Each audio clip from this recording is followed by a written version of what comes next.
I never allowed my son to enter the basement. When he married a gold digger, I installed a new lock with a code. While I was away on a business trip, my son called me in desperation. Dad, she went into the basement and I had already expected this. So, I started my plan. Subscribe to the channel for more stories like this, and comment the city you're watching from.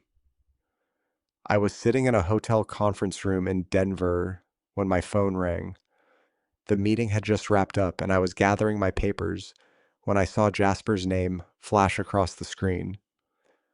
My son rarely called during business hours. He knew my schedule. Something was wrong. Jasper, I answered, already feeling my chest tighten. Dad, she got in. His voice was shaking. Amara got into the basement. She knows the code somehow. Dad, I don't know what to do. The papers slipped from my hands and scattered across the polished mahogany table. 23 years. 23 years of keeping that door locked, of protecting what was down there, of waiting for the right moment that never seemed to come. What did she see? My voice came out steadier than I felt. Everything. I think. The filing cabinets are open. Papers everywhere. She's furious. Dad, she's saying things. Terrible things about you. About Mom. He paused and I could hear her voice in the background. Sharp and angry. She wants to talk to you. Don't put her on. I said quickly. Jasper, listen to me carefully. Is she still down there? No, she's upstairs pacing, going through her phone like she's looking something up. I closed my eyes. At 63 years old, I'd been through enough to know when a storm was coming. This wasn't just a storm. This was a hurricane I'd been preparing for since the day Jasper brought Amara home 3 years ago. The moment I met her, I knew. Maybe it was intuition. Maybe it was the lessons life had beaten into me. But I saw right through that practiced smile and those calculated compliments. The way she assessed the house during that first dinner, her eyes lingering on the antique chandelier, the original hardwood floors, the paintings Margaret had collected over the years, the way she asked pointed questions about my business, about retirement plans, about what would happen to the house someday. Margaret would have seen it too. My wife had always been better at reading people than I was, but Margaret was gone, had been gone for 15 years, and Jasper was alone and vulnerable when Amara found him. Dad, are you still there? I'm here. Son, I'm booking the first flight home. He's saying you've been hiding things from me, that you don't trust me, that you've been controlling everything. His voice cracked. Is that true? I felt something break inside my chest. After everything I'd done, every sacrifice, every sleepless night, protecting what Margaret and I built together, this was what it came to. My own son questioning whether I'd been manipulating him.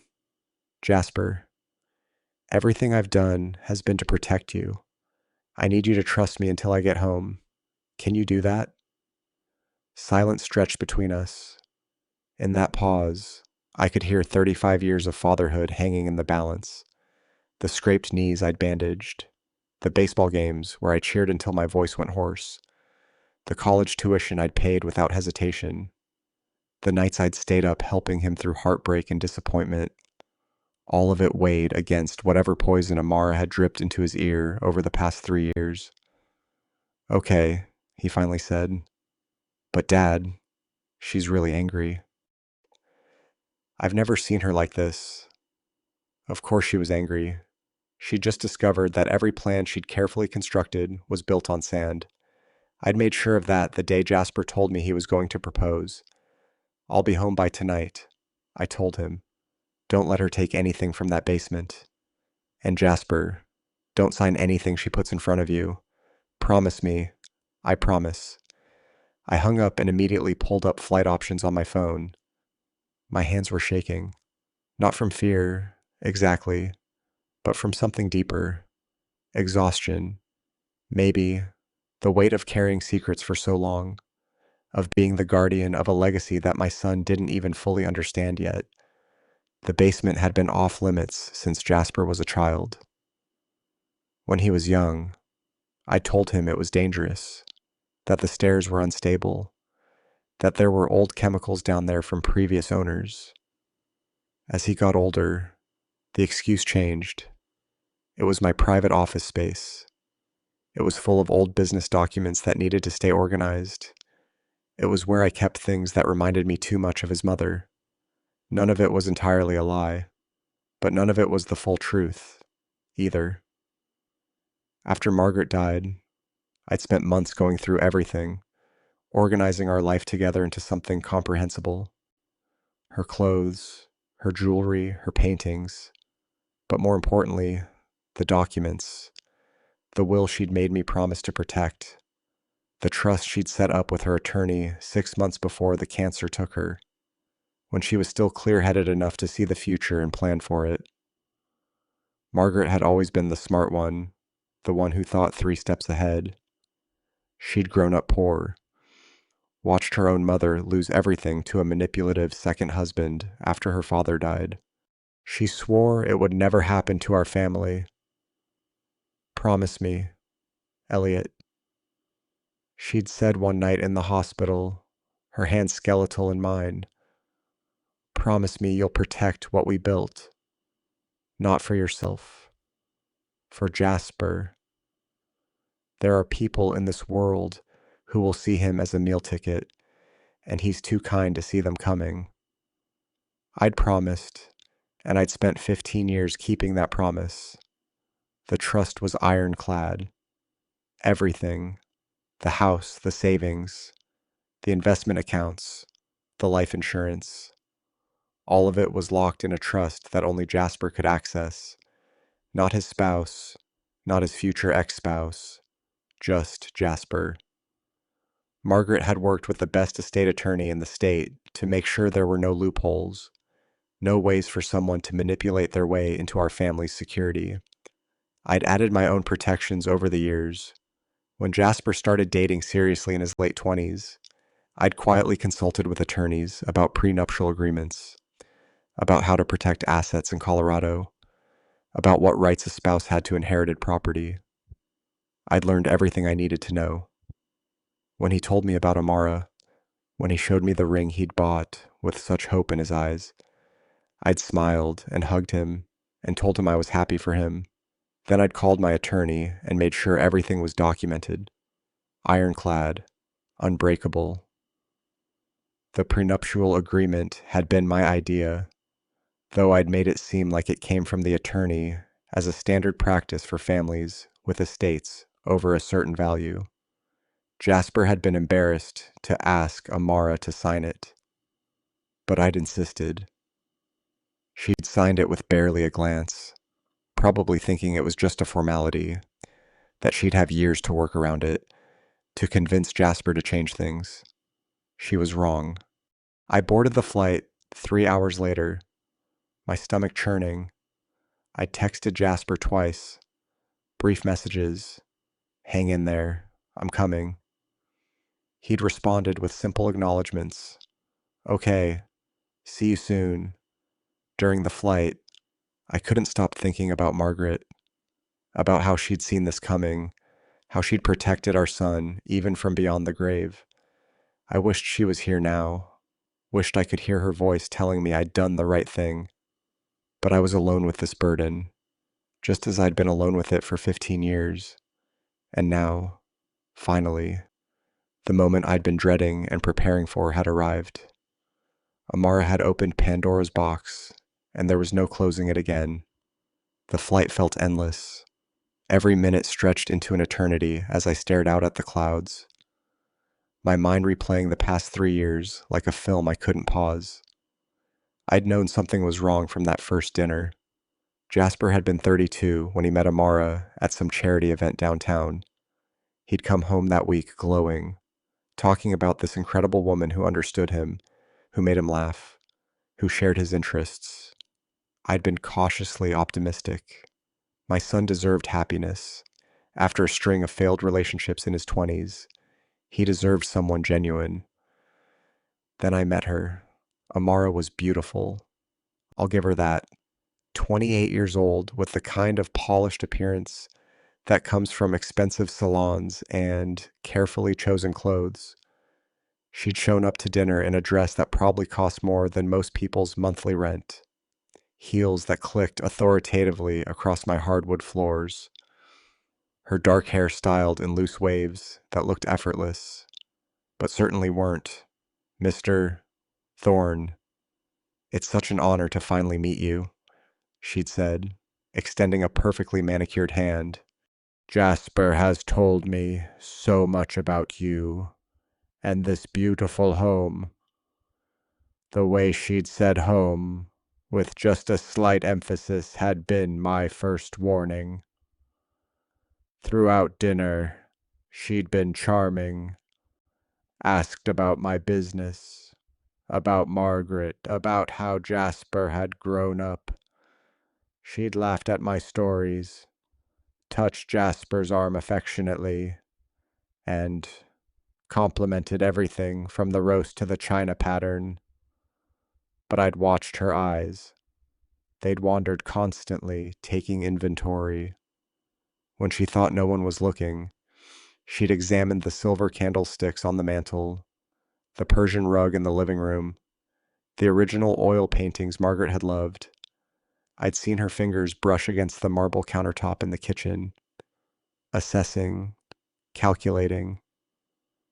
After she left that night, Jasper had been euphoric. She's amazing, isn't she? Dad? I think she might be the one. I'd smiled and told him to take his time, to really get to know her. Inside, alarm bells were ringing so loud I could barely hear myself think. I'd started paying attention after that, really paying attention. 6 months into their relationship, Amara had started making suggestions. The house could use some updating. Didn't Jasper think? The kitchen was so dated. The master bathroom could be completely redone. She knew a wonderful contractor.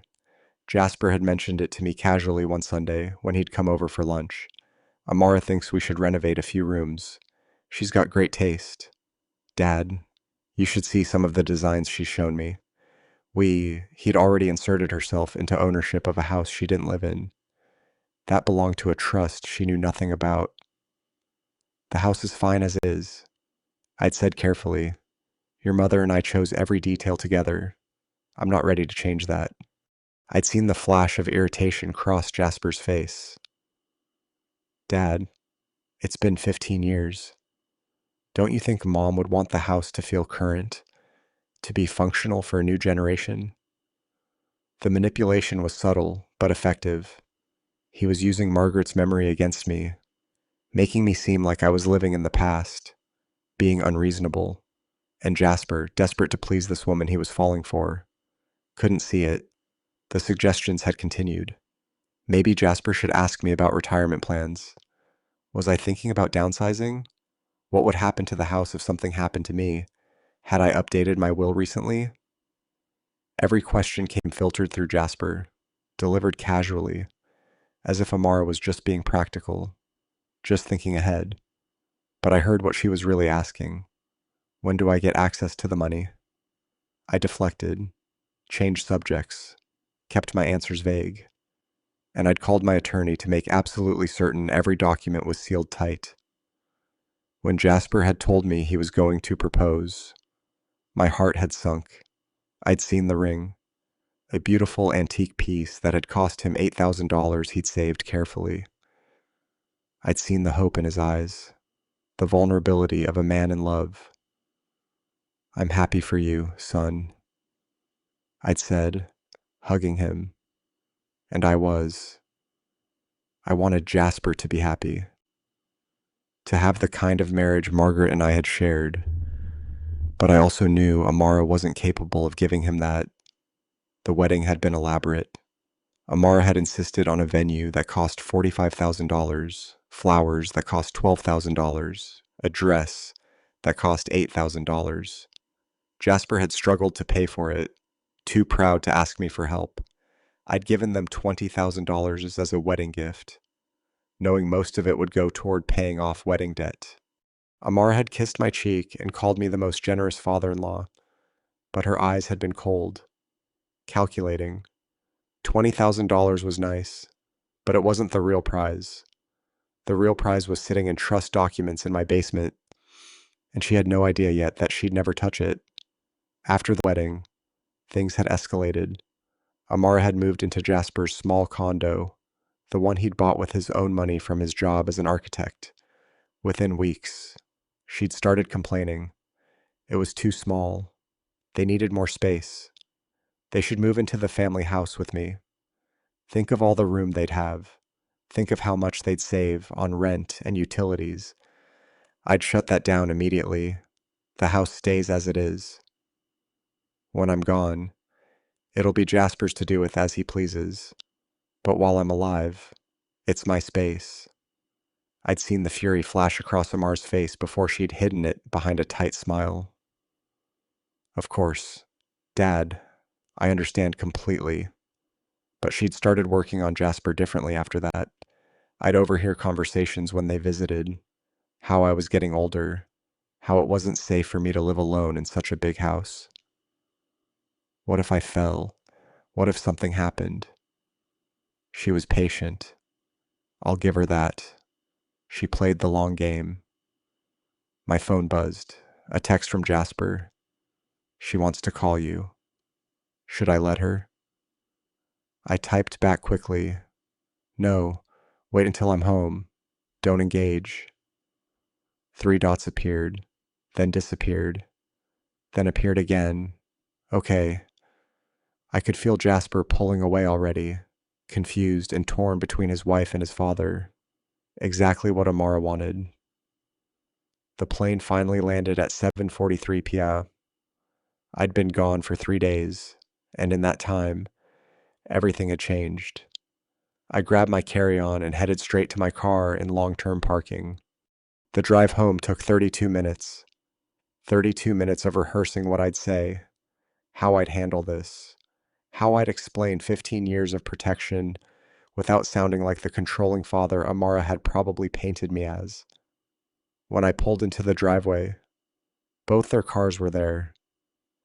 Jasper's sensible Toyota and Amara's BMW, the one she'd convinced him to co-sign a loan for 6 months after the wedding, a $48,000 car that he was making payments on.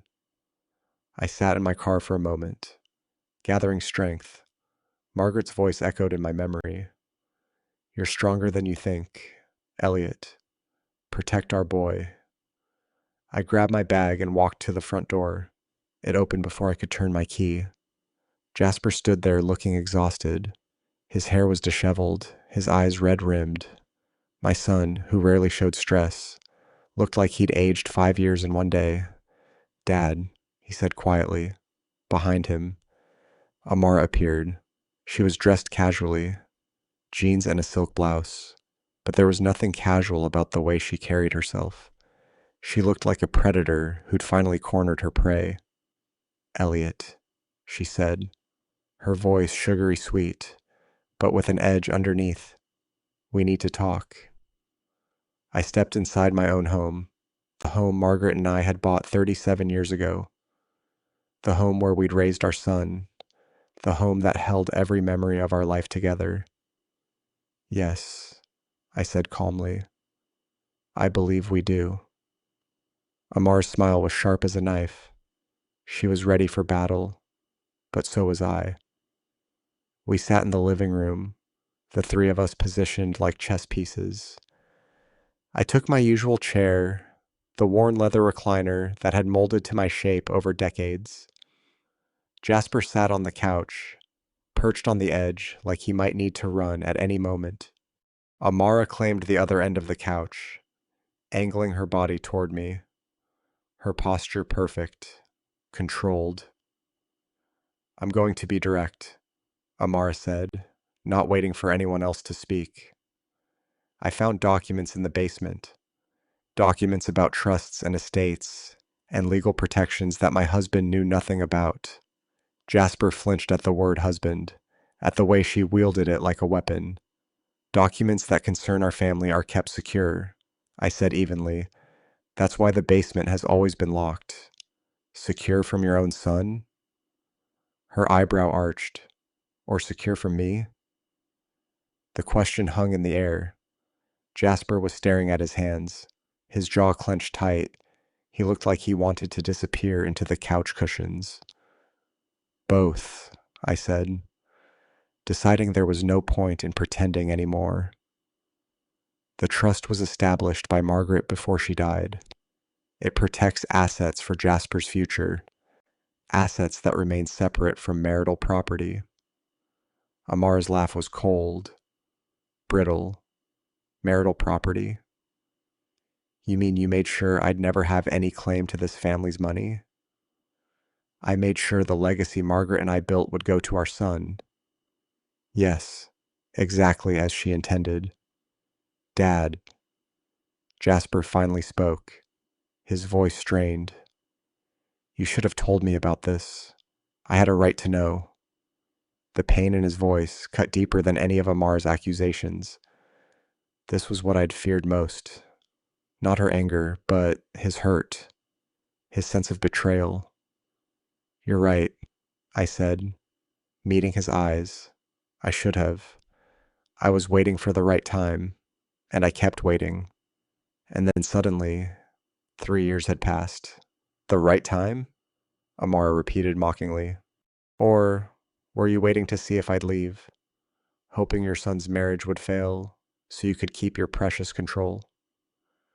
I was waiting to see if you'd show your true colors, I said quietly. And now you have. Her face flushed red. My true colors. I love your son. I've stood by him for 3 years. I put up with your cold shoulders and your barely concealed disapproval. I've smiled through every family dinner where you treated me like I was some kind of intruder. You are an intruder, I said, and Jasper made a small sound of distress. From the first dinner, you were calculating the value of everything in this house. You've spent 3 years trying to manipulate Jasper into getting access to money that isn't yours, and never will be. That's not true, Jasper said, but his voice wavered with uncertainty. Amara turned to him, her expression softening into something that might have been convincing if I hadn't seen the hardness underneath. Jasper, honey, your father has poisoned your mind against me. He's been controlling you your entire life. Can't you see that? I can see perfectly well, I said. I can see that 6 months after the wedding, you convinced Jasper to co-sign a loan for a car that cost $48,000, a car you picked out, that you drive, that he makes payments on. Jasper's head snapped up. How do you know about that? Because I pay attention to my son. I notice when he stops talking about saving for a house, because suddenly all his money is going somewhere else. We needed a car, Amara protested. You needed a BMU. I kept my voice level, factual. Jasper, how much are the monthly payments on that car?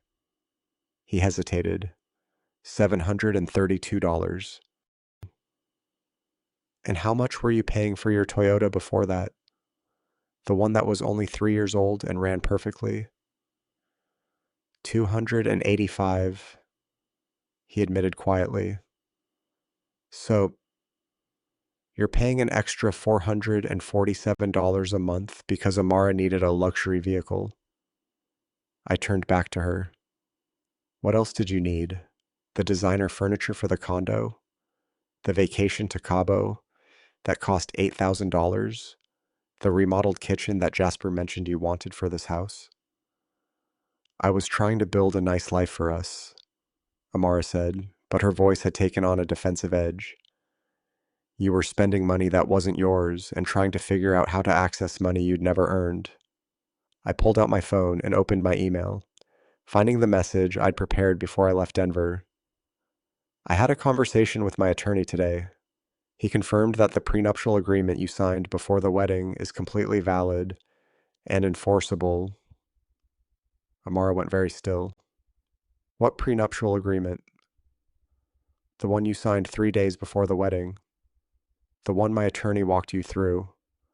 The one that specifies in clear language that all assets held in the family trust remain separate property, and that in the event of divorce, neither party has any claim to the other's premarital assets. I watched the blood drain from her face as memory caught up with rage. She'd signed it, barely reading it, probably thinking it was just standard paperwork. She'd been so focused on getting to the altar, on securing her position, that she hadn't paid attention to the details. "You tricked me," she whispered. "I protected my son. There's a difference." Jasper was staring at both of us like we were strangers. "I don't understand." "Amara, you knew about the prenup. We talked about it. I thought it was just formality," she said, her voice rising. "I thought your father was just being careful. I didn't think he was trying to cut me out of everything that was never yours to begin with." I corrected. "The house is held in trust. The investments are held in trust. My life insurance policy names Jasper as the sole beneficiary with the payout going directly into the trust. Even if something happened to me tomorrow, you wouldn't see a penny." The silence that followed was suffocating. Jasper looked like I'd slapped him. Amara looked like she wanted to slap me. "So, that's it?" Amara said finally.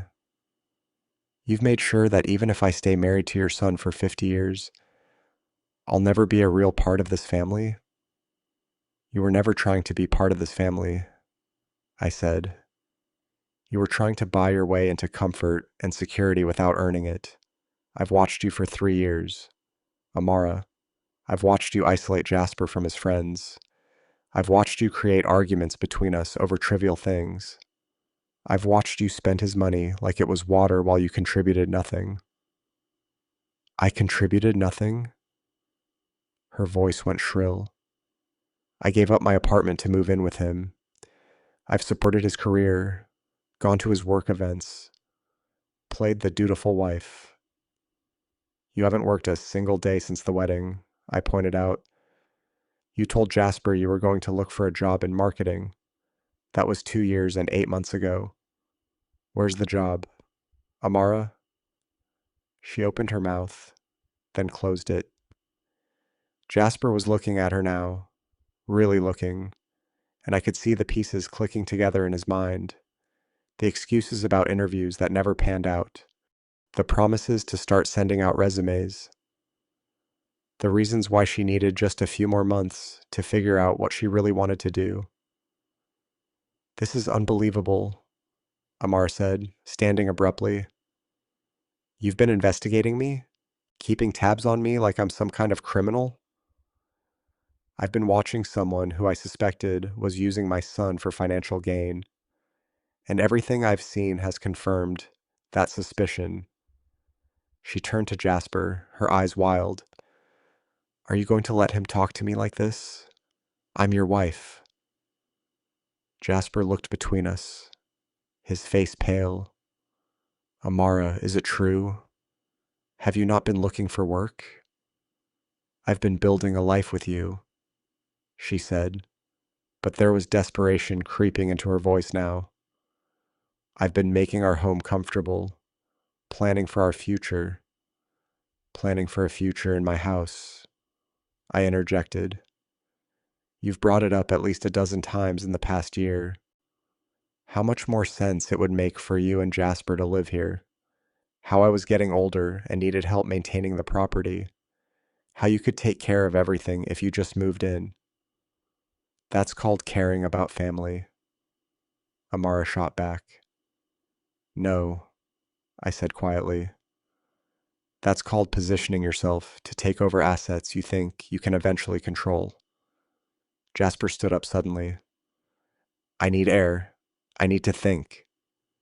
He walked toward the back door, stepping out onto the patio, through the window. I could see him gripping the railing, his shoulders shaking. Amara rounded on me the moment he was gone. "You're destroying my marriage. You destroyed it yourself, the moment you decided my son was a means to an end, rather than a person worth loving. Her mask finally cracked completely. You self-righteous bastard. You think you're so noble, protecting your precious legacy, but all you've done is made sure your son will never have a normal marriage, never have a partner who feels like an equal. A partner who isn't equal wouldn't need access to money she didn't earn, wouldn't need control over assets by people who died before she ever met their son. I could take you to court, she hissed. Challenge the trust, the prenup, all of it. You could try, I agreed. You'd lose.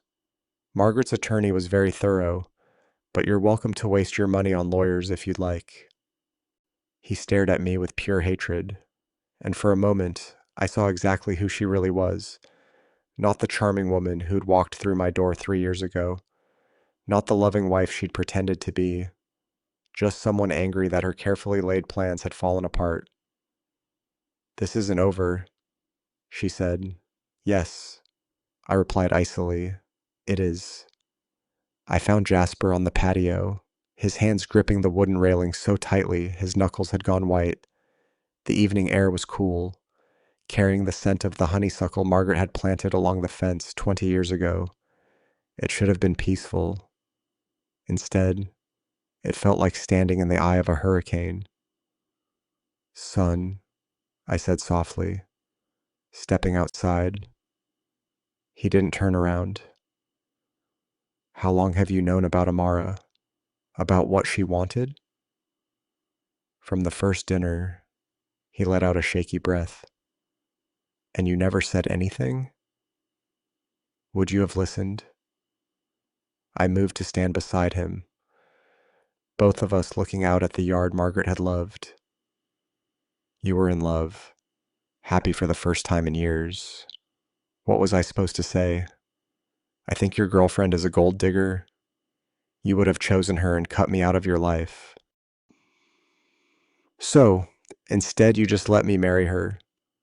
Let me commit my life to someone you thought was using me. The pain in his voice made my chest ache. I hoped I was wrong. I prayed I was wrong. And I made sure that if I wasn't wrong, you'd be protected. Protected, he repeated bitterly. Is that what this is? Because it feels like you've been controlling my life, deciding what I get to know, treating me like I can't make my own decisions. The trust was your mother's idea, Jasper, not mine. That made him turn. His eyes were red-rimmed, devastated. Mom made a trust to keep my wife from accessing family money? Your mother made a trust to protect you from anyone who might try to use you for what we'd built together. She grew up poor, watched her own mother lose everything to a stepfather who married her for money. She swore it would never happen to you. I pulled out my wallet and removed the small, worn photograph I'd carried for 15 years. Margaret in the hospital, thin and pale, but smiling, holding Jasper's hand. He'd been 20 then, about to start his junior year of college, still believing his mother would beat the cancer. 6 months before she died, your mom spent 3 afternoons with her attorney. She was very specific about what she wanted: the house, the investments, the life insurance, all of it protected in a trust that you'd control when the time was right. She made me promise to guard it until you were established in your own life. Jasper took the photo with trembling hands. She never told me. She didn't want you to feel different from your friends. Didn't want you to grow up thinking about money and inheritance. She wanted you to build your own life, your own career, your own character. The trust was just meant to be there as a foundation, a safety net. And the prenup? I took a deep breath. That was me. After I met Amara, after I saw how she looked at this house, at the life we'd built, I knew I needed another layer of protection. I'm sorry I didn't tell you my concerns directly. I should have. But Jasper, I've watched you brush off my worries before. Remember when you were 25 and dating that woman who borrowed $5,000 from you and never paid it back? He flinched. Sarah, that was different. He was going through a hard time. You told me I was being too suspicious when I suggested you get the loan in writing. She disappeared 3 weeks later.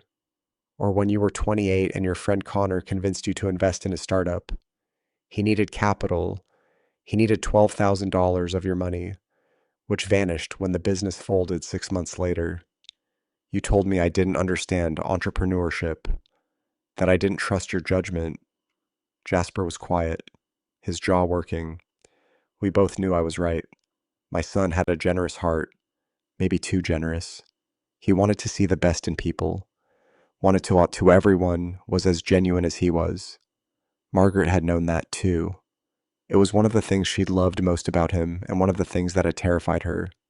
Behind us, the patio door slid open. Amara stood there, and something about her had changed. The careful composure was gone. Her hair was slightly mussed, her makeup smudged under one eye. She looked cornered, dangerous. I can hear you out here. You know, she said. Talking about me like I'm some kind of monster. We're talking about facts, I said calmly. Facts you've been avoiding for 3 years. She stepped fully onto the patio. Fine. You want facts? Here's a fact. I did look at this house and think about what it would be like to live here. I did hope that maybe someday we'd inherit it. That's not a crime. Elliot, that's normal. Hoping to inherit someday is normal. I agreed. Plotting to move in while I'm still alive. Trying to convince Jasper to pressure me into signing things over.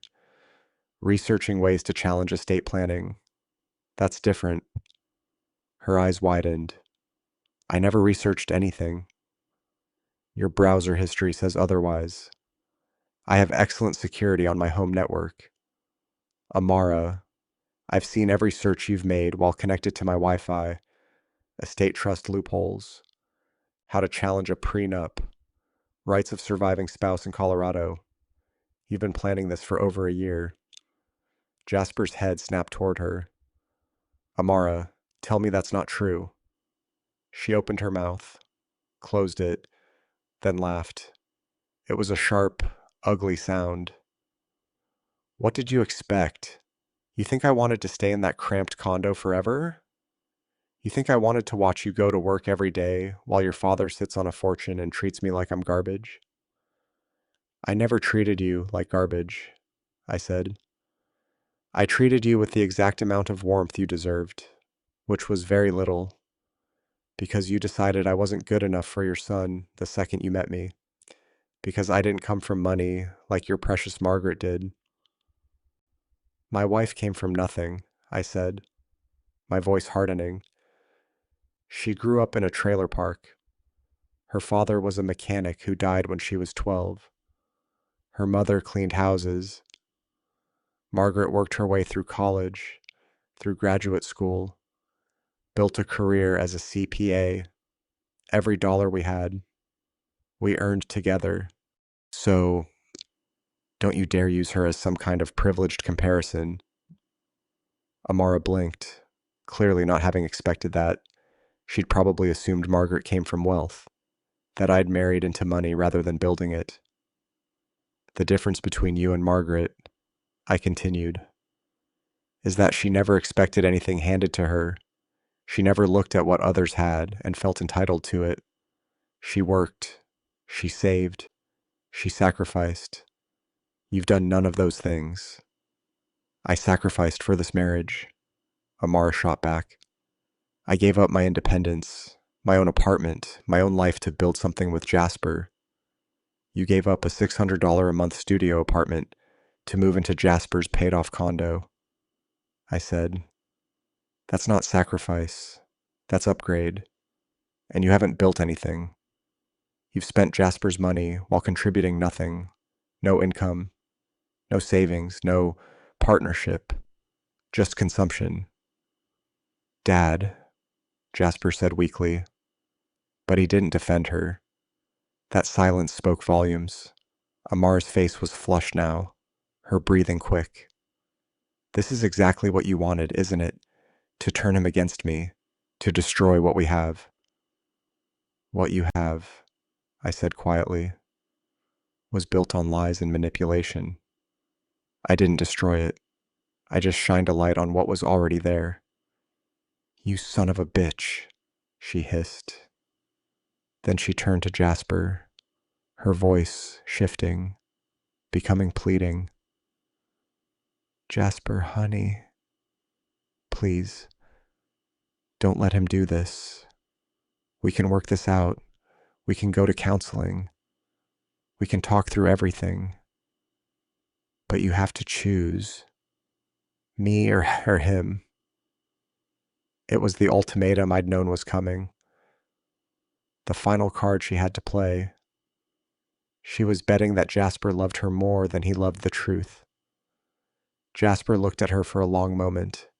His eyes were swimming with tears, his face etched with pain. This was the moment where everything would change, and we all knew it. When we first started dating, he said slowly, you told me you worked in marketing, that you'd left your job because the company was toxic, and you were looking for the right fit. Do you remember that? Amara nodded wearily. I've been paying bills for almost 3 years now, our joint account. And I just realized sitting here that I've never seen a single deposit from you. Not one. You told me last Christmas that you'd gotten a freelance contract, that you'd be contributing soon. Where's that money? Amara? He swallowed hard. It fell through. And the contract before that? And the interview you had in September that you said went so well? And the networking event in June that was supposed to lead to opportunities?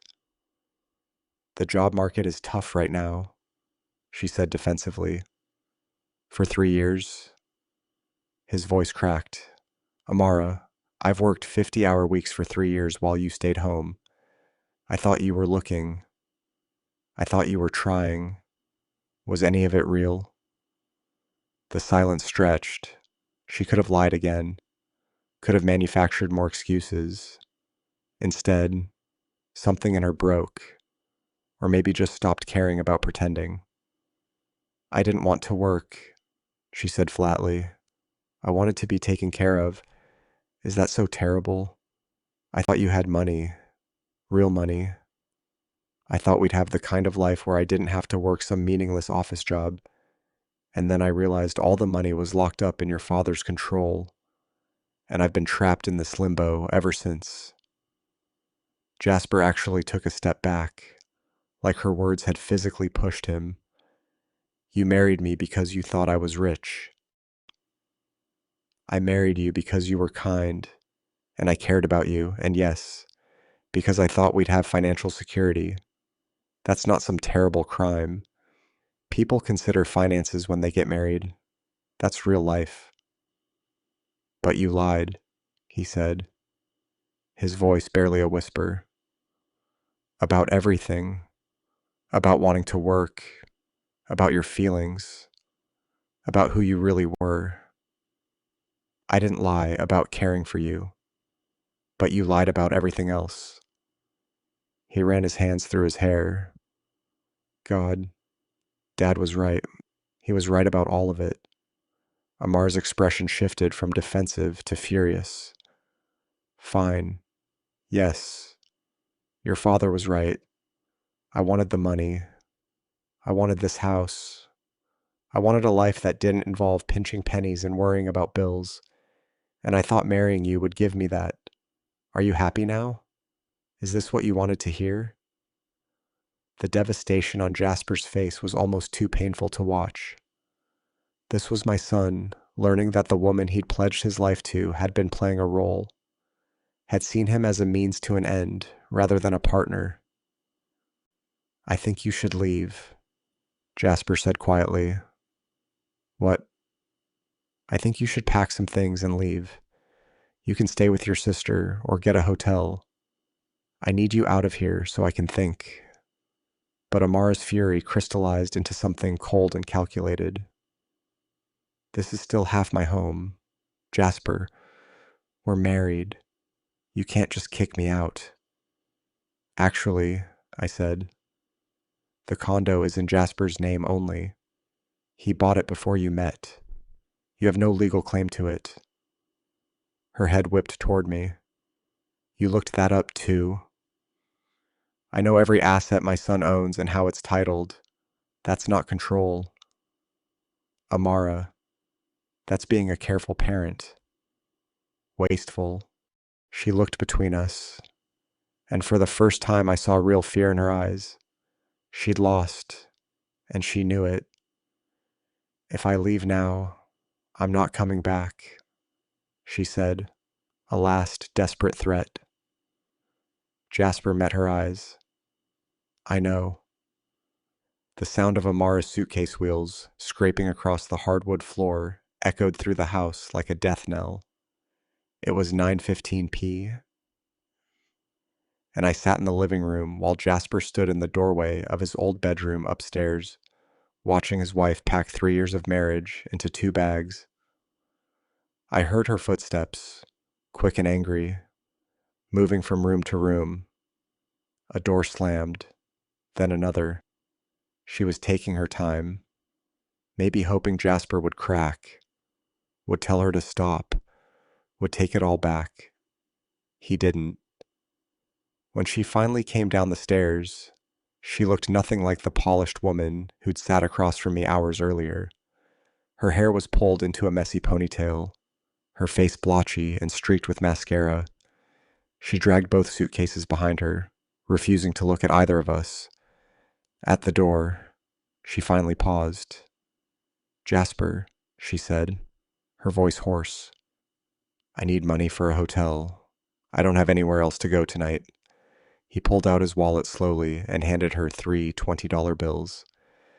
60. The gesture was so small, so final, not enough for more than a night or two at a cheap motel. She stared at the money in her hand like it was an insult. $60 after 3 years? You have access to our joint account, Jasper said quietly. There's about $800 in there. Take what you need. What I need?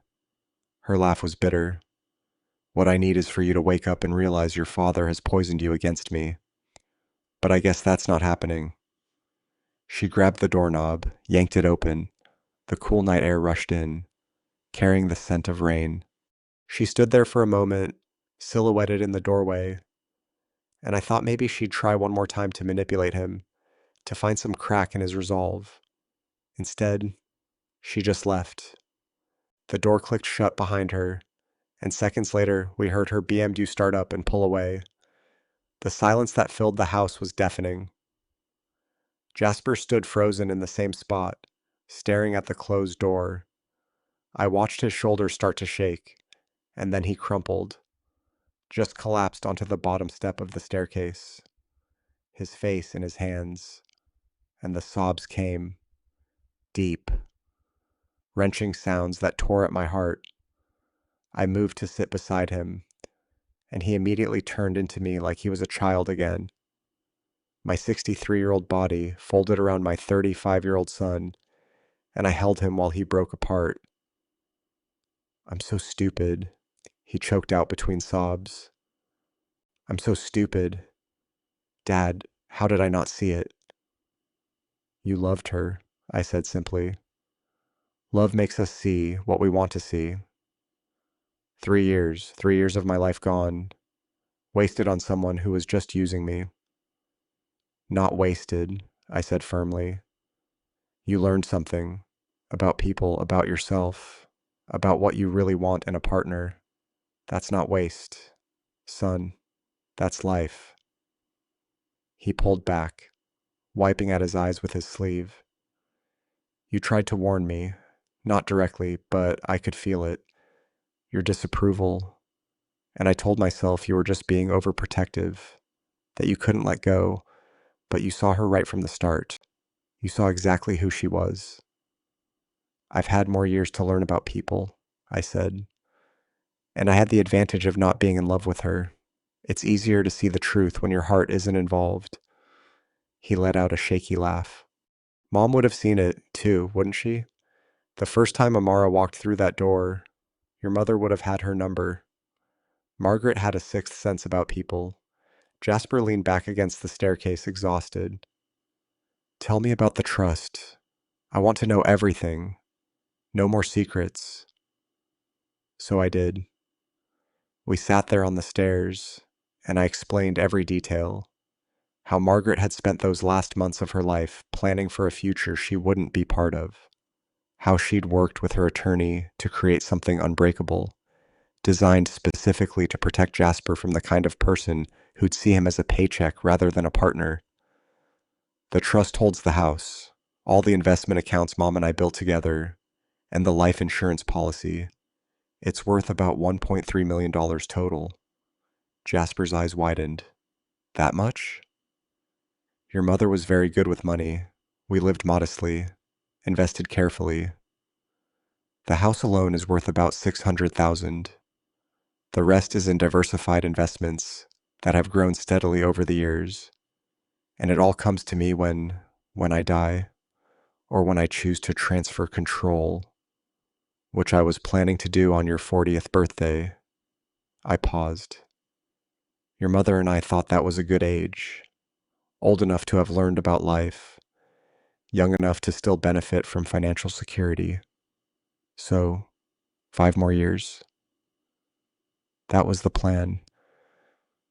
But honestly, son, after tonight, I'm thinking we should sit down with the attorney sooner. You should understand exactly what you have, what it means, how to protect it going forward. He nodded slowly, processing. The prenup Amara signed. Would it have held up if we'd stayed married? Absolutely. It was airtight. Even if you'd been married for 50 years, the assets in the trust would have remained separate property. She could never have touched them. You must have been furious when she realized. That's why she broke into the basement. She'd been trying to figure out the code for months. I'm sure. Probably watching me punch it in, trying to guess the pattern. What is the code? Jasper asked. Your mother's birthday, 03-2758, March 27th, 1958. His eyes filled with tears again. Of course it was. Everything I've done, Jasper, every decision I've made about protecting these assets, it's been about honoring your mother's wishes. She wanted you taken care of. She wanted you to have choices in life, to never be trapped by financial desperation. And she wanted to make sure that whoever you ended up with loved you for you, not for what you could provide. Amara failed that test pretty spectacularly. Yes, she did. I put my hand on his shoulder. But you know what? Better to find out after 3 years than after 30. Better to find out before you had children together, before your lives were even more entangled. He was quiet for a long moment. Do you think she ever loved me at all? Even a little? That question broke my heart more than anything else. I don't know, son. Maybe in her own way. But it wasn't the kind of love that builds a life. It was the kind of love that has conditions and expectations and an exit strategy. I gave her everything I had, he whispered. I worked myself exhausted to give her the life she wanted, and it was never going to be enough, was it? Because what she really wanted was in that basement, and I couldn't give her that. You couldn't give her something that wasn't yours to give, and she knew that. He's known it for a while, I think. That's why she's been getting more desperate, more pushy about moving in here, about getting me to change things. Jasper stood up slowly, like his bones ached. I need to see it, the basement. I need to see what Mom left for me. I nodded and led him to the basement door. The keypad still showed the last access time, 14:22 yesterday, right when I'd been in my meeting in Denver, right when Amara had finally cracked the code. I punched in the numbers and the lock clicked open. The basement wasn't finished like the rest of the house. Concrete floor, exposed beams, but organized meticulously. Filing cabinets lined one wall, labeled clearly: personal documents, financial records, insurance, medical history, property deeds. But what drew Jasper's attention was the other side of the room, a wall of shelves holding carefully preserved photo albums, boxes of Margaret's belongings, her favorite books, her jewelry box, her painting supplies. "You kept everything," Jasper said, his voice thick with emotion. "I couldn't let go. This was my space to remember her, to keep her close. That's the real reason I never let you down here. Not just the documents, but this. I wasn't ready to share it. Wasn't ready to see you go through her things and relive the loss." Jasper walked to the shelves and picked up a photo album. He opened it to a random page, and there was Margaret, maybe 25 years old, laughing at the camera, her hair wild in the wind, young and healthy and full of life. "I forget sometimes what she looked like before the cancer," he said softly. "I forget that she was a whole person before she was sick." "He was extraordinary," I said, "brilliant and funny and so damn stubborn. When she decided something was right, there was no changing her mind. And she decided that protecting you was right. She poured everything she had left into making sure you'd be okay." He set the album down and opened one of the filing cabinets. Inside were folders, each labeled in Margaret's neat handwriting: trust documents, will, life insurance, property titles, investment accounts, and in the very front, a manila envelope with Jasper's name on it. He pulled it out with trembling hands. "What's this?" "A letter. She wrote it 2 weeks before she died. Told me to give it to you when you were ready. I've been holding on to it, waiting for the right moment." "Can I read it now?" "It's yours, son. It's always been yours." He opened the envelope and pulled out several pages covered in Margaret's handwriting. His eyes moved across the words, and I watched tears begin to fall. He read in silence for several minutes while I stood there, remembering the day Margaret had written those words, how weak she'd been, how determined. When he finished, he looked up at me. She knew. Even then, she knew I'd need protection. She knew someone might try to use me. "Your mother understood the world, Jasper, the good and the bad, and she loved you enough to prepare for both." He folded the letter carefully and held it against his chest. "I miss her so much, Dad." "Me too, son. Every single day." We stood there in the basement, surrounded by the physical evidence of a life lived and a love that had transcended death. Margaret had been gone for 15 years, but she was still protecting her son, still guiding us both, and finally standing there together. Jasper and I weren't divided by secrets anymore. We were united by the truth and by the love of a woman who'd known exactly what we'd need to survive, even if she couldn't be here to give it to us herself. 6 months had passed since that night. 6 months since Amara had walked out with her 2 suitcases and $60. 6 months of healing, of rebuilding, of learning what life looked like on the other side of deception. The divorce had been swift and, thanks to the prenuptial agreement, relatively painless. Amara had tried at first to challenge it, hiring an attorney who'd taken one look at the documents and advised her to accept the settlement offered. She'd walked away with exactly what she'd brought into the marriage: nothing but her personal belongings and a car loan she couldn't afford. Last I'd heard, she'd moved to Arizona to live with her sister. Jasper had blocked her number after she'd called 17 times in the first week, alternating between begging him to reconsider and screaming about what a mistake he was making. He didn't take her back. Not once did he waver. Today was Sunday, and it had become our day. Every Sunday, Jasper came to the house for dinner. Sometimes we cooked together, attempting recipes that Margaret used to make, and usually failing in ways that made us laugh. Sometimes we ordered takeout and sat in the living room watching whatever game was on, but mostly, we talked.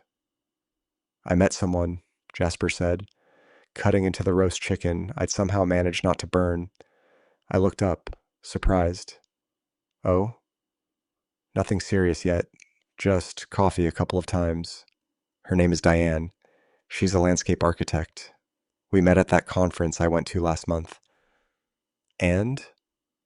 He smiled a real smile that reached his eyes for the first time in months. And she paid for her own coffee. Insisted on it.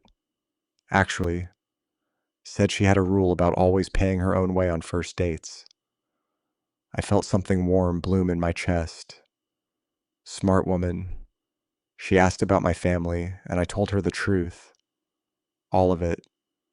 The divorce, the reasons, everything.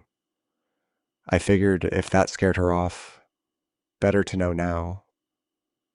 What did she say? She said her brother went through something similar, got taken advantage of by someone who saw dollar signs instead of a person. She understood. We ate in comfortable silence for a moment. Then Jasper set down his fork and looked at me seriously. I want to apologize, Dad. For what? For not trusting you. For all those times I chose Amara over your concerns. For making you feel like you couldn't be honest with me. I shook my head. You don't need to apologize for loving someone, Jasper, even if they didn't deserve it. But I do need to apologize for not seeing what was right in front of me, for being so desperate to prove I could make my own choices that I ignored obvious red flags. He paused. I've been thinking a lot about Mom lately, about what she must have gone through making all those plans while she was dying. How scared she must have been knowing she wouldn't be here to protect me herself. Terrified, I admitted. Some nights she'd wake up crying, worried about what would happen to you, worried that I'd die, too, and you'd be alone, worried that someone would come along and undo everything we'd built for you. The trust wasn't about control, it was about love. Everything your mother did was about love. Even the hard things, especially the hard things. Jasper reached into his pocket and pulled out the letter Margaret had written to him, now creased and worn from being read dozens of times. She wrote something in here that I keep coming back to. She said, real love doesn't demand access to bank accounts or property deeds. Real love is built in small moments, in shared struggles, in choosing each other even when it's hard. She was a wise woman. She was. And she was right. Amara never chose me when it was hard. She chose me when she thought it would be easy, when she thought I came with a fortune attached. The second she realized the money wasn't accessible, she started planning her exit strategy. But you learned from it. That's what matters. I did. I learned what I don't want.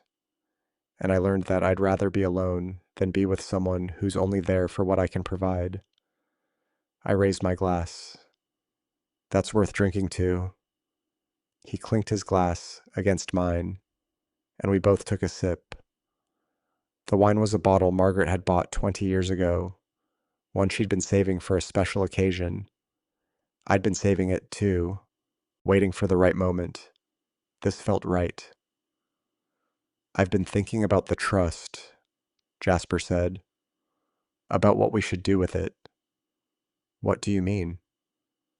You said Mom wanted me to have choices, to never be trapped by money or the lack of it.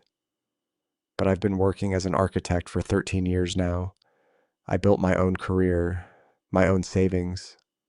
I don't need the trust money to survive. Your mother wanted you to have security. Jasper, that was the whole point. I know. But I also think she'd want the money to mean something, to do something good. He leaned forward. What if we set up a scholarship fund for kids who lose a parent to cancer? Help them pay for college the way Mom's trust has helped me. I felt tears prick at my eyes. She would have loved that idea.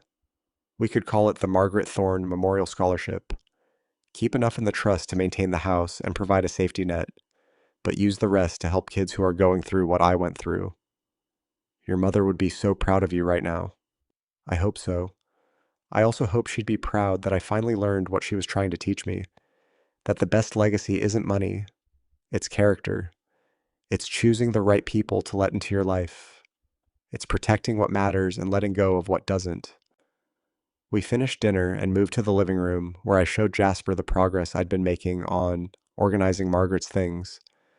We decided together to go through the basement to sort what we wanted to keep and what we could donate. It was time to let some of it go, to stop treating that room like a shrine, and start treating it like a connection to someone we loved.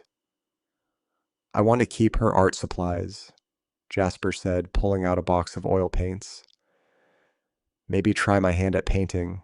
She always said I had her eye for color. Take whatever you want. This is all yours now, son, not because of a trust or a legal document, but because you're her child. This is your inheritance, the real one. He looked around the basement at the carefully preserved pieces of his mother's life. You know what the strangest part is? Amara spent 3 years trying to get access to money and property, and she never once asked about Mom, never asked what she was like, what she cared about, what made her special. She saw the assets, but never the person behind them. That tells you everything you need to know about Amara. It does. He picked up a photo of Margaret holding him as a baby, both of them laughing at something off camera. This is what I want in my life, Dad. This kind of love, the kind that lasts past death, that builds legacies, not in dollars, but in memories and lessons and moments like this. You'll find it, I assured him. Now that you know what to look for. As we locked up the basement that night, Jasper paused at the keypad. Are you going to change the code? I thought about it. No, I think I'll keep it as Mom's birthday. That way, every time I punch it in, I remember why all of this matters. Not the money or the property, but the love behind it. We walked upstairs together, and I made coffee while Jasper loaded the dishwasher. A routine we developed over these Sunday dinners. It felt normal, comfortable, like we were building something new on the foundation Margaret had laid for us. Dad?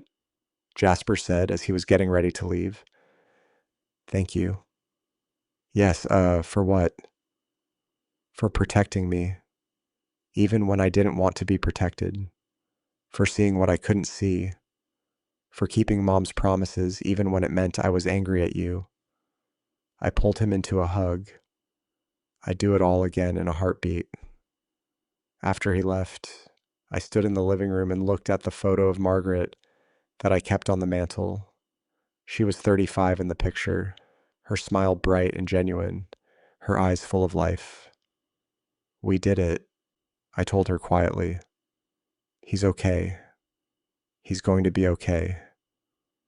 So is... I could almost hear her response. That mix of relief and pride she always showed when one of our plans worked out. She'd been gone 15 years, but she'd never really left. She was in every protected asset in every lesson Jasper had learned, in every Sunday dinner we shared. The trust had protected the money, but Margaret's real legacy was something no document could capture. It was the wisdom she'd passed down, the love she'd instilled, the character she'd helped build in her son. Amara had walked away with nothing because she'd never understood what really mattered. She'd seen the house, the accounts, the life insurance policy, and thought that was the treasure. She'd missed the real wealth entirely. As I climbed the stairs to bed that night, I felt something I hadn't felt in years. Peace. Not just the absence of conflict, but the presence of something deeper. The knowledge that I'd kept my promises, that Margaret's love had transcended death, that our son was finally free to build the life he deserved. The basement door was locked, but what it protected wasn't really about money anymore.